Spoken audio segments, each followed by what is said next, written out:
Boa noite. Vamos então dar sequência aos nossos bate-papos de quarta-feira, né? E como de praxe, nós primeiramente agradecemos o Pai da vida pela oportunidade, agradecemos a Jesus, né, pelo carinho com que somos tratados pelo plano espiritual nessa nossa empreitada. E pedimos aos bons espíritos que permaneçam conosco a nos intuir, a nos trazer inspirações para que possamos entender um pouquinho mais essa maravilhosa doutrina, que é a doutrina dos espíritos. E muitos dos nossos irmãos que nos ouvem não são espíritas, mas são estudiosos também. Que Jesus acalme o nosso coração. Então vamos lá, não deixando de fazer a propaganda do Nós e o Mundo Espiritual, da Sara, né? É o livrinho que chegou nas nossas mãos, como nós já dissemos, né? Pelo nosso querido Nazareno Feitosa, veio nos visitar aqui na nossa casa e nos deu de presente, e nós estamos utilizando esse ano para os nossos estudos, tópicozinhos pequenos, mas muito interessantes do nosso dia a dia, na labuta espírita. Hoje nós terminamos na quarta-feira passada a segunda parte de mediunidade, sim, bem rapidinho, porque mediunidade é um assunto infindável, né? E hoje nós vamos começar a falar sobre obsessão, um tema que a Sara nos presenteou, muito interessante, um tema que eu adoro estudar. Vamos lá então? O que a Sara nos diz sobre obsessão? Ela nos diz o seguinte, ó: nos últimos anos, a obsessão vem engraçando na Terra cada vez mais e mais, causando perturbações e sofrimentos mais variados. Ela é certamente uma doença, só que é doença da alma, ou melhor, a nossa alma é que favorece as condições necessárias para obsessões poderem se instalar. Pensem, olha só a responsabilidade, né? Mas o que é uma obsessão? É o domínio que um espírito exerce sobre alguém. Esse domínio ocorre em variados graus, desde os mais leves até aqueles que vão da fascinação à subjugação e podendo chegar à possessão. Conforme explica Allan Kardec, o codificador do Espiritismo, a obsessão é uma ação permanente que um espírito mau exerce sobre um indivíduo. Desculpe, vejam bem. Um espírito mau exerce sobre um indivíduo. Algumas pessoas procuram as casas espíritas dizendo que depois que meu pai e a minha mãe morreu, eu estou perturbado. Me perdoe. Mas seu pai e sua mãe eram espíritos maus? Ou você que não conseguiu se desligar mentalmente deles? Uma coisa a ser pensada, né?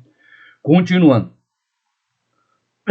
É uma ação permanente e não esporádica em que o espírito perseguidor permanece junto ao obsediado, usando todos os recursos que conhece e dos quais consegue lançar mão para alcançar o que pretende.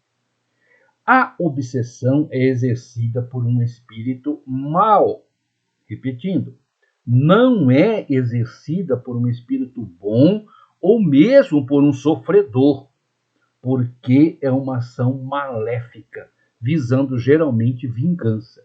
Então, meus irmãos queridos, devemos orientar esses nossos irmãos que procuram as casas espíritas com essa visão de que um parente seu desencarnou e a partir daquele momento ele está obsediado, de que ou ele está muito equivocado ou esse parente era um espírito muito ruim e está procurando vingança. E que não é o caso, na maioria, em 100% dos casos, né? Porque os nossos corações queridos não vão querer se vingar de nós do outro lado da vida, principalmente aqueles que são mais grudados conosco, como nós podemos dizer assim, nosso pai, nossa mãe, nossa avó. É muito, mas muito difícil. Continuando. Quando Kardec fala em espíritos maus, não quer dizer que eles sejam eternamente maus ou que tenham sido criados assim. Todos nós fomos criados simples e ignorantes. Na marcha milenária que fomos adquirindo determinadas tendências que nos tornaram equivocados das leis de Deus, né? Eles não são diferentes de nós, apenas escolheram viver em desacordo com as leis. Apenas escolheram viver em desacordo com as leis.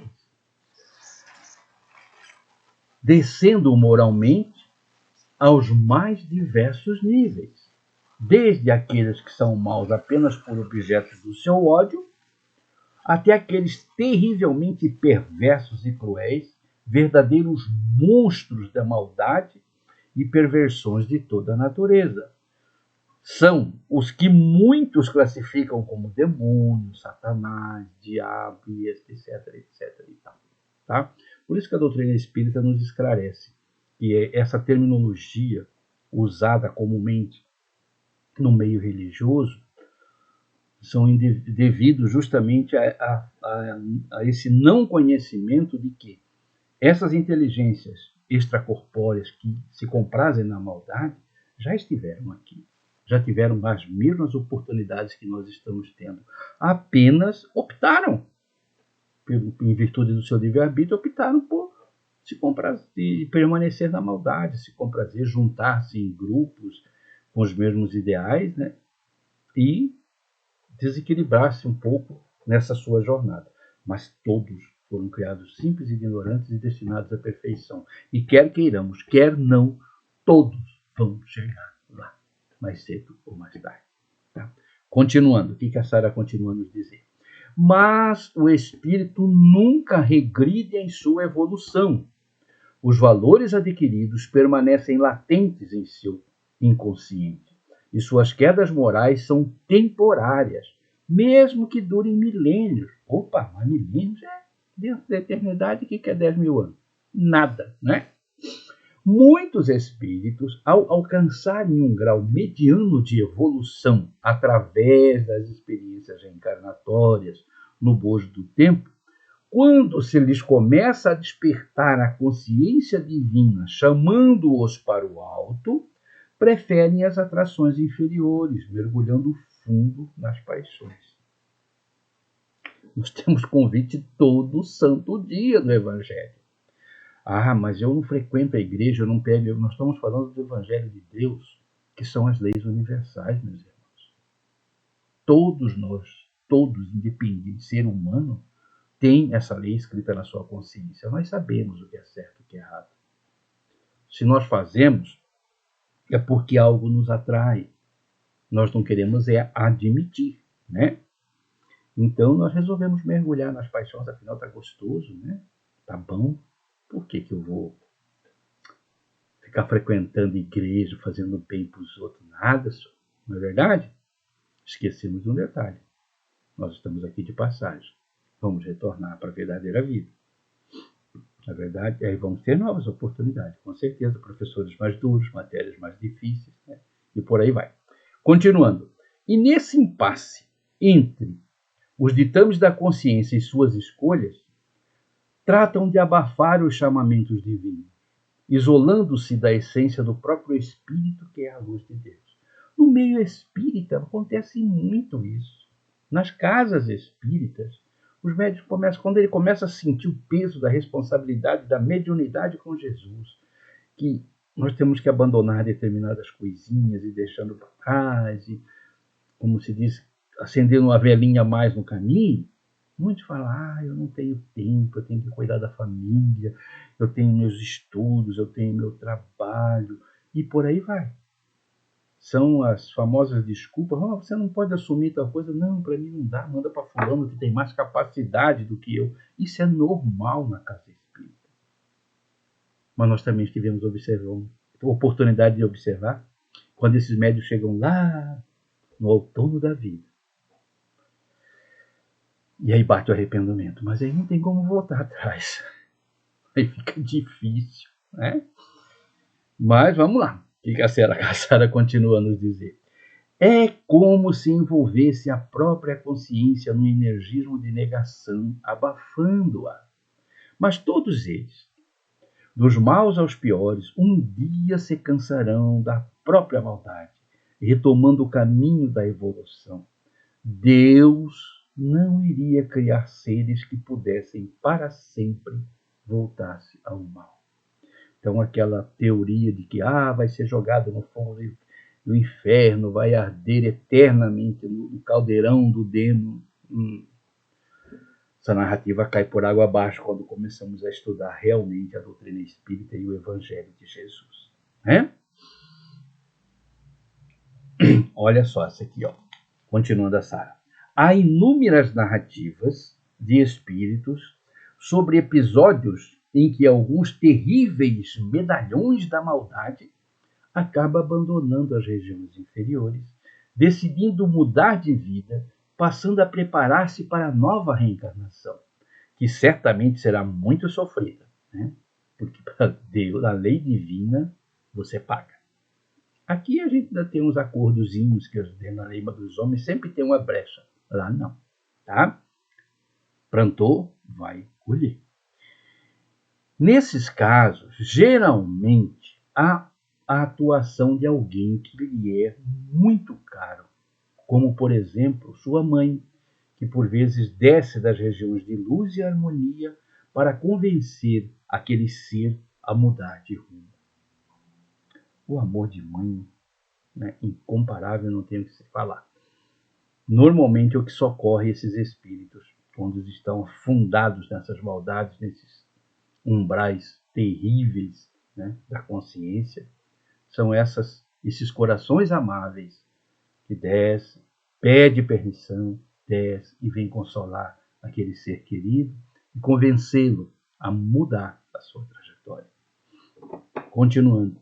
Já os espíritos que alcançaram o maior grau de evolução, cujas consciências já encontram mais amplamente banhadas em luz divina, esses não mais se sentem atraídos pelos chamamentos inferiores, porque já eliminaram de si mesmo todos os resíduos da natureza animalizada. São aqueles espíritos que já entenderam que o maior prejudicado nessas atitudes é ele mesmo. Aí ele já começa a eliminar do seu íntimo, da sua casa mental, essas atitudes. Então fica mais fácil para ele, como se diz, equilibrar-se e seguir dentro das normas crísticas. Né?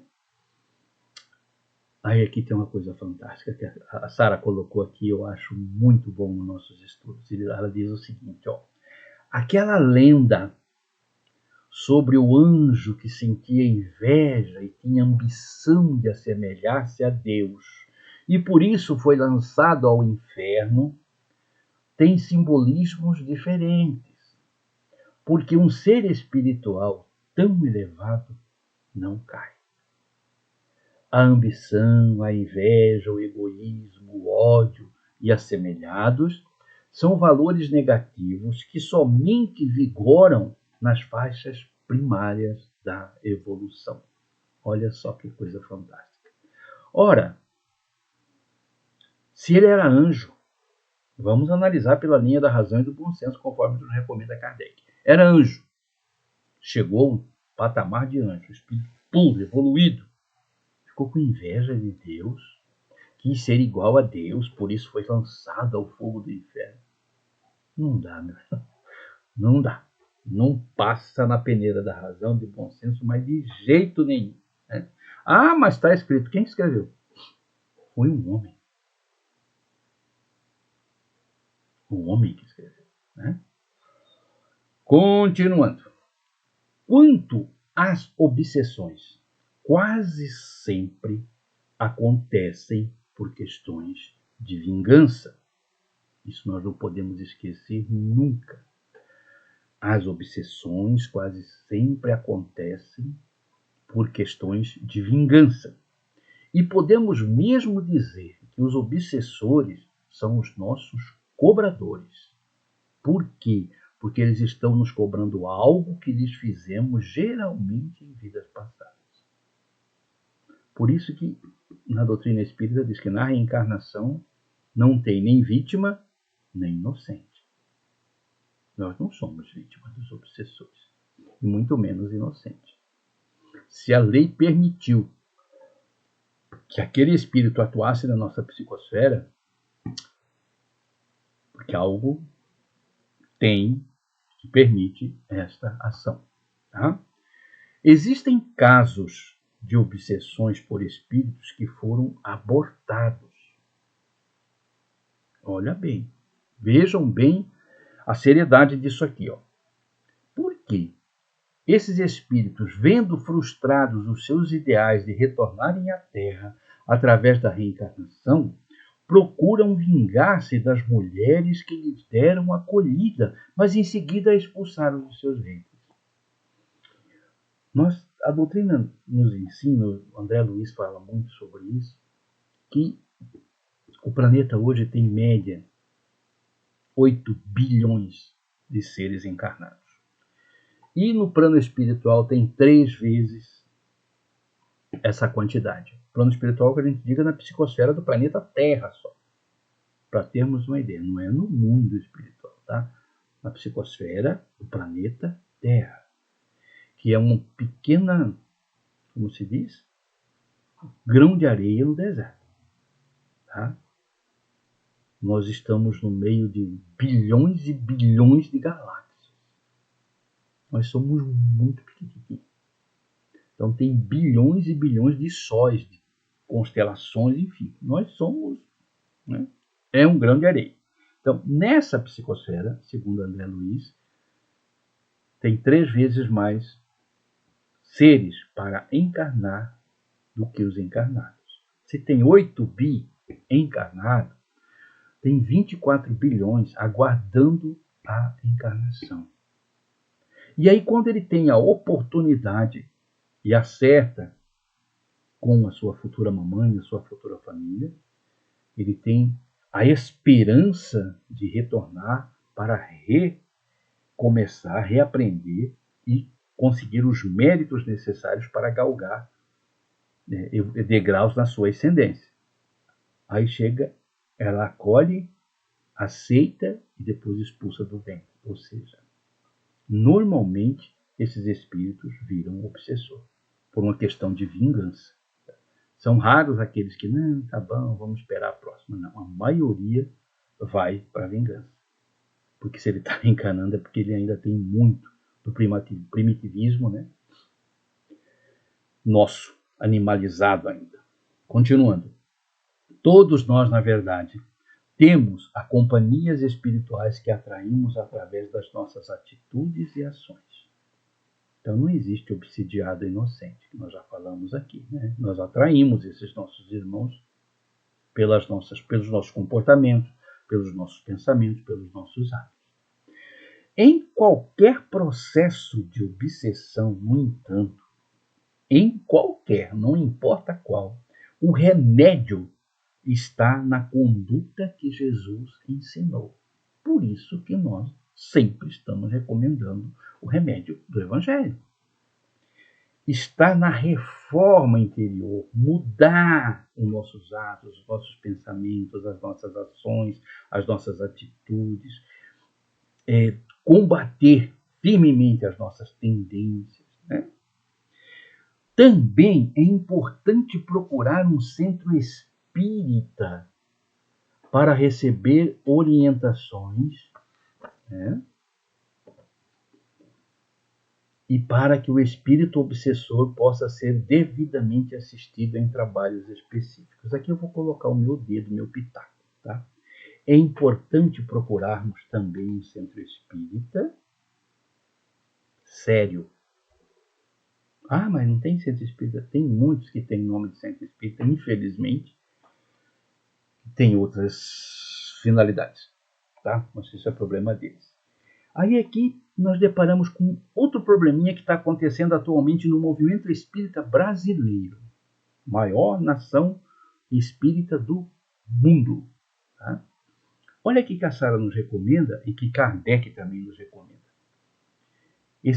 Procurar um centro espírita para que esses obsessores recebam orientações, vejam bem, recebam acolhimento e orientações devidamente assistidos em trabalhos específicos. O que está acontecendo? Infelizmente, eu estou falando na nossa cidade de Dourados, Mato Grosso do Sul. A maioria das casas espíritas expulsaram os espíritos lá de dentro. Poucas têm trabalho de desobsessão. E quando tem, é aquele bem sutil, porque não se envolvem com espíritos inferiores. Não vamos mexer com isso. Nós temos que orientá-las através do Evangelho. Ótimo, através do Evangelho, mas como? Como?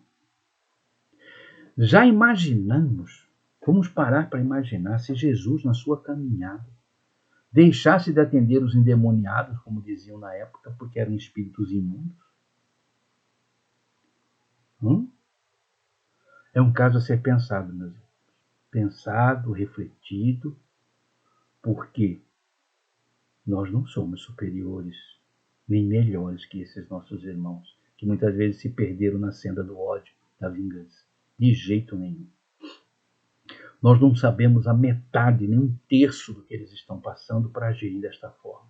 Então nós temos que ouvi-los, nós temos que orientá-los à luz do Evangelho, como uma sessão de desobsessão, em que há psicofonia, psicografia, deixar esses espíritos se manifestar, deixar esses espíritos colocar para fora do seu coração o que ele está sentindo, deixar ele exteriorizar os seus sentimentos para que aí a gente encaminhe dentro do Evangelho de Jesus, dentro dos ensinamentos crísticos. Não dizer para os espíritos, como a gente muito escuta por aqui, aqui não é o seu lugar, né? Que os bons espíritos te encaminham ao seu lugar de direito. Espera aí, se na casa espírita não é lugar de espírito, onde que é? Me perdoe, mas ou eu entendi Kardec errado. Ou entendi Kardec errado. E a Sara termina nos dizendo, mas a cura depende do obsediado. Olha só, a cura depende do obsediado, do esforço que faça pelo próprio crescimento e iluminação. No momento em que passa a vivenciar o perdão, a mansuetude, a fraternidade plena, o obsessor acaba perdendo sintonia com ele e a obsessão se acaba. Ou seja, instinto a causa, acaba o efeito. Mas para esse tipo de esclarecimento aqui, para o encarnado, nós temos uma facilidade muito grande que ele vem, ele ouve a palestra, ele assiste a palestra, ele toma paz, ele se manifesta através do atendimento fraterno. E o desencarnado? O que nós estamos fazendo com os desencarnados? Meus irmãos queridos, deu o nosso horário. Eu vou deixar essa pergunta. O que nós estamos fazendo para auxiliar os espíritos desencarnados nas nossas casas espíritas? Aí eu estou pondo um nome no caderno de vibração. Muito bom. Você está deixando ele se manifestar? Ele contar o que está acontecendo com ele? Não? Então tem alguma coisa errada, né? Que Jesus nos abençoe. Um beijo no coração de todos. Fiquem em paz. Até a próxima quarta-feira, se Deus assim o permitir. Que a paz de Jesus permaneça conosco.